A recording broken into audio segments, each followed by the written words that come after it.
There comes a moment in every relationship, romantic or otherwise, when one person begins to feel the walls closing in. Not because they are being suffocated, necessarily, but because they are being seen too clearly, felt too deeply, needed too much. In that moment, something ancient stirs in them, something afraid of being known so fully it can no longer hide behind charm, caretaking, or control. So they do what so many of us are programmed to do. They retreat. They become cold. They pull away. They stop calling, stop reaching, stop looking at you with that softness you had grown used to. And suddenly, you are left in a kind of emotional limbo, confused and frantically trying to win back what feels lost. But what happens when you don't chase? What happens when you resist the anxious pull to close the distance?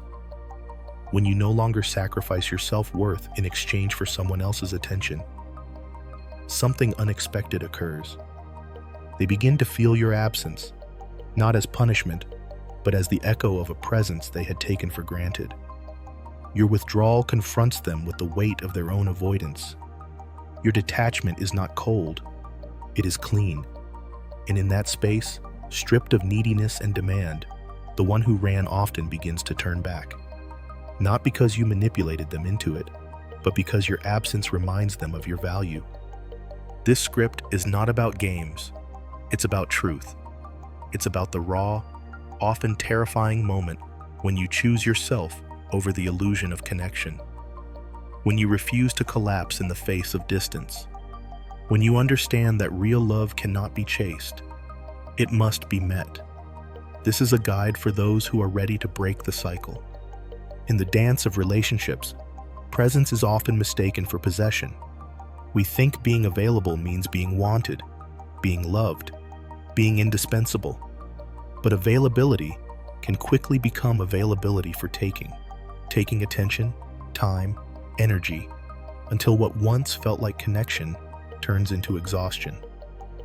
When you decide to step back, to create a space where you are no longer so easily reached, you disrupt the rhythm that others have grown accustomed to.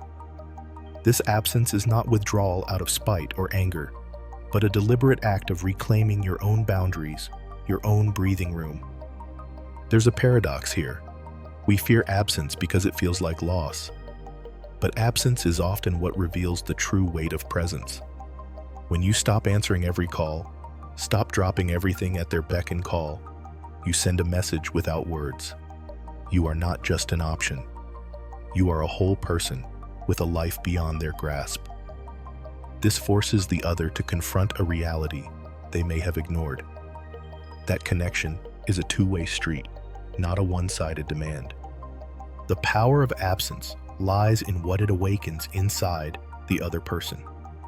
It unsettles the certainty they once had that you would always be there. Without your constant availability, they are left with their own thoughts and feelings, sometimes for the first time. This quiet space invites reflection, discomfort, and occasionally a deep recognition of what was taken for granted. It isn't about punishment or control. It's about respect for your own presence and the courage to let go of the illusion that love is about endless giving without boundaries. Absence strips away the mask of complacency. It's an invitation to return, not because you begged, but because you are whole and unavailable to anything less than real connection. Every relationship, whether we admit it or not, runs on a currency: attention. Not the shallow kind of attention that flickers in and out like a notification, but the deep, sustaining kind that affirms someone's sense of significance. When you are always there, ready to listen, to respond, to soothe, to fix, you become a source of that emotional fuel. And for someone who thrives on external validation, your constant availability becomes their lifeline, their unspoken entitlement. You're not just a person anymore, you're a resource. But emotional supply is not infinite. It has a cost. Each moment you give away without reciprocity chips away at your inner reserves. You start to feel invisible, even while being constantly seen. There's a slow erosion of self-respect that comes from being needed only for what you give, not for who you are. And over time, the transaction becomes one-sided. You pour, they drink. You speak, they listen when convenient. You ache, they deflect. The moment you stop feeding this loop, when you stop rushing to reply, stop performing emotional labor without invitation, they feel the shift like a jolt. It's not just your absence they notice. It's the absence of their reflection in your gaze. The mirror cracks. They're no longer the center of your universe, and the hunger that stirs in them is not love. It's withdrawal. This economy of attention only works when you believe your value is in your giving. When you reclaim your attention and reinvest it in yourself, you collapse the system. You stop trading your peace for connection. And what's left is telling. Who reaches out without your supply, and who vanishes without it. You stop being an emotional vendor. You start being a sovereign. Control doesn't always look like dominance. Sometimes it wears the mask of care, of devotion, of showing up every time no matter the cost.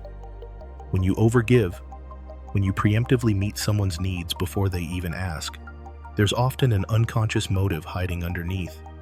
The need to manage how they see you, how they stay with you, how they never leave. It feels like love, but it's often a disguised fear of abandonment trying to orchestrate safety through performance. You convince yourself that if you're always kind, always understanding, always forgiving, they'll never find a reason to walk away. But beneath that generosity is a desperation to avoid the terror of being alone, to escape the silence that follows when you stop filling in every gap. You think your love is unconditional, but secretly, it's transactional. You hope your consistency will buy their loyalty. You think your availability will purchase permanence, but control wrapped in affection is still control. And over time, it breeds quiet resentment, not just in them, but in you.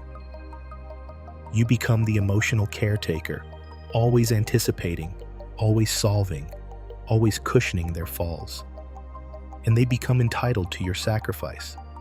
They stop showing up fully because you never gave them space to. You did the emotional heavy lifting for both of you, and then wondered why you felt so tired, so empty, so unseen. When you stop overgiving, the balance shifts. The control you once exerted through effort falls away, and the truth emerges. Whether they value you beyond what you do for them, or only as long as they benefit, you relinquish the illusion. You let go of managing outcomes. And in that release, you discover the difference between being loved for who you are and being kept around for what you provide. When you finally step back, not with anger, but with calm detachment, something strange happens. The silence you leave behind is louder than any argument. It doesn't shout. It echoes. Because your presence was never just physical. It was energetic. It filled the room, the text thread, the space between pauses. You were the one holding the emotional gravity of the connection, often without realizing it. When that gravity disappears, everything starts to float. They feel it before they understand it, not as a punishment, not even as a protest, but as a missing warmth they took for granted. You were the one always reaching out first, checking in, keeping the momentum alive. They got used to it. Your availability, your openness, your eagerness to reconnect. It became a quiet expectation. And when that rhythm stops, the void left behind exposes just how much they depended on your initiative. Not because they couldn't show up, but because they never had to. Your absence forces a mirror in front of them. It confronts them with the parts of themselves they've avoided. The ones you've been softening, covering, compensating for. They feel a pull, not to you as a person at first, but to the energy that's no longer there to stabilize their internal chaos. And that's when the chase begins. Not out of love, but discomfort, not out of clarity, but confusion. The emptiness is unsettling because it was never about losing you. It was about losing the emotional structure you quietly upheld. But now, you've stepped out of that role. You've stopped being the glue. You've left the stage, and in doing so, you force them to ask a question they never had to ask before. Do I care enough to show up now that they're no longer holding everything together? They'll say they didn't realize, that they had no idea you were feeling this way, that if they had known, they would have done things differently. But let's be honest, people always know when they're being emotionally fed. They feel the attention, the care, the consistent showing up. They register the warmth in the background like a house with central heating. You don't have to see it to know it's working. What they really mean is, I didn't think it would stop. Because your giving had become so seamless, it allowed them the luxury of not having to consider its source until it vanished. This myth, that they were unaware, is a comforting lie. Not just for them, but sometimes even for you. It's easier to believe they were clueless than to face the fact that they saw and chose not to meet you where you were. That they enjoyed what you offered without feeling compelled to reciprocate it in full. That your pain or frustration wasn't invisible. It was simply inconvenient to acknowledge. There were signs. Your subtle silences, your tired laughter, the pauses between your sentences where you hoped they might finally ask how you were feeling. But they never did, because they didn't have to. Your emotional labor made it easy not to notice. And now that you've withdrawn, they reach for the nearest excuse. I didn't know. But you did. You always did. And that's what makes this moment sharp. Not because of what they say now, but because of what they chose not to say then. When they had the chance to meet you, to see you, to value you, they waited. And when you finally stopped waiting, their realization arrived too late to change the story you've already decided to leave behind. Absence has a presence. When you finally remove yourself, it doesn't leave silence. It creates a vacuum, a space so tangible it echoes with all the things you used to say, do, fix, carry, soften, and explain away. It's in the text they now draft but hesitate to send. It's in the empty pauses of their days where your comfort used to be a given. They don't miss you like they miss a person. They miss the feeling of being important in your eyes. And when that energy is gone, the world gets colder for them. Not because they've changed, but because you did. They never expected the weight of your absence to hit harder than your presence. They underestimated what you actually provided. It wasn't just attention. It was emotional cushioning, unconditional listening, the way you read between their words and met them where they couldn't even meet themselves. They took it in like sunlight. And when the sun goes away, people finally notice the temperature. But what stings most isn't that they're chasing now. It's why they're chasing. They're not running after you because they've had an awakening of who you are. They're trying to refill a gap they never thought you were strong enough to leave behind. Their pursuit isn't recognition. It's discomfort. They're not chasing love. They're chasing familiarity. They're chasing the ease you used to offer, the psychological nest you built that allowed them to remain emotionally underdeveloped while still feeling cared for. Now that it's gone, they scramble. Not because they want to step up, but because they want back what made them comfortable. But this time, you see it clearly. You're not the warmth they return to after the storm. You're the door that finally closed, and the echo it left behind is the one they can't unhear. Control doesn't always look like dominance. Sometimes it looks like indifference, inconsistency, or the casual withholding of presence. You thought you were free in the dynamic. You thought you were choosing. But what you were really caught in was a subtle game of psychological baiting. They never had to raise their voice or give ultimatums. Their power came from suggestion, from delay, from making you question yourself while you waited for clarity that never came. Their silence wasn't neutral, it was currency, and they spent it every time they saw you lean in harder just to hold the connection steady. This wasn't about love. It was about emotional gravity. They positioned themselves as the center, the still point, and watched how your emotional tides moved around them. You didn't even notice it at first. The way they made you responsible for maintaining harmony, decoding moods, initiating repair. You weren't reacting to who they truly were. You were reacting to what they wouldn't give. And in that void, your mind spun endless stories. You filled in the blanks with hope, with potential, with versions of them that maybe never even existed. But when you stopped being available, the spell began to break. Not because they changed, but because the illusion did. You stopped orbiting, and suddenly, they weren't the sun. They were just a person with a clever pattern.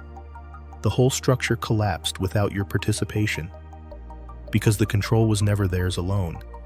It was borrowed from your willingness to keep playing the game. And the moment you stepped out of it, you took the power with you. Now, as they reach out, the panic in their voice isn't about you being gone. It's about the mirage vanishing, the truth finally standing bare, the game no longer working. There are things you can only see in the quiet after someone is gone. Not their absence, but your own. The way you used to shrink in conversations just to keep peace. How your opinions softened at the edges. How your laughter dimmed slightly, depending on their mood. You convinced yourself it was compromise. You called it maturity. But now, in the stillness, you realize it was erasure. Tiny, unspoken edits you made to yourself in real time, hoping they'd feel more at ease, more secure, more in control. And they never asked you directly to do it. That was the trick. It was in the sigh before the sentence, the tension in the jaw, the subtle shift of energy after you spoke. You became fluent in reading them, and illiterate in reading yourself. Your body had started whispering the truth long before your mind caught up. Fatigue, restlessness, a quiet ache after each interaction. It was trying to say something. You're disappearing, and no one noticed, especially not you. But absence has a strange clarity, like fog lifting over a coastline you never knew was there. You remember what your voice sounds like without self-censorship. You remember what you enjoy without cross-referencing someone else's tastes.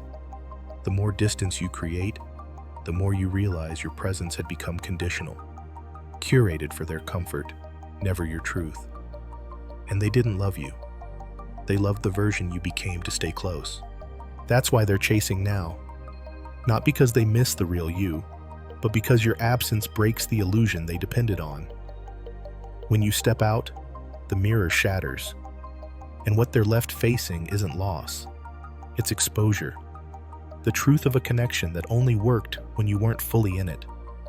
There's a hidden force that wakes up the moment you stop bending, stop shrinking to fit someone else's expectations. It's not loud or dramatic, but it's undeniable. Boundaries. Those invisible lines drawn around your time, your energy, your emotions, suddenly become the source of your power. Without announcing it, you begin to reclaim space that was quietly taken. The energy in the room shifts. The dynamic tilts.